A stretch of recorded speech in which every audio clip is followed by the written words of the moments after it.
திருப்பரங்குன்றம் தொகுதி. இது திருப்பரங்குன்றம் தொகுதியில் ஆதிசிவா நகர் மேலே கோயில் குடி. அங்கே எங்களுக்கு அனுமதி பட்டா 2024 வழங்கினாங்க. வழங்கி எல்லாமே நாங்கள் பட்டா ரசீதுலாம் வச்சுருக்குறோம். நாங்கள் அந்த வீட்டில் எங்களை நுழைய விடாமல் முள்ளு வேலி போட்டு எங்களை நுழைய விடாமல் வச்சு விட்டாங்க. நாங்கள் திருப்பி அதை மதுரையில் போய் கலெக்டர் ஆஃபீஸ் எல்லாத்தையும் சொன்னோம். எந்த நடவடிக்கை எடுக்கலை.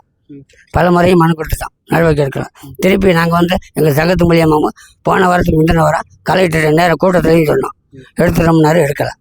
நாங்களும் பல முறை அலைஞ்சாச்சு. அங்கே வச்சிருந்த பொருளெல்லாம் தூக்கிட்டு போயிட்டாங்க.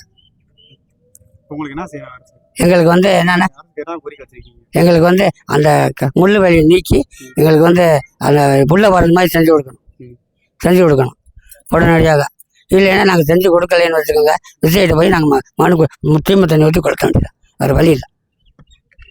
நிர்வாகத்தால் மாற்றுத்திறனாளிகளுக்கான இலவச வீட்டுமனை கேட்டு பல்வேறு போராட்டங்களை நடத்தி 2024 மாநில துணை முதல்வர் உதயநிதி ஸ்டாலின் அவர்களால் 27 மாற்றுத்திறனாளிகளுக்கு மதுரை மாவட்டம் மேற்கு தாலுகா மேலக்கோயில்குடியில் இலவச வீட்டுமனை பட்டா வழங்கப்பட்டது.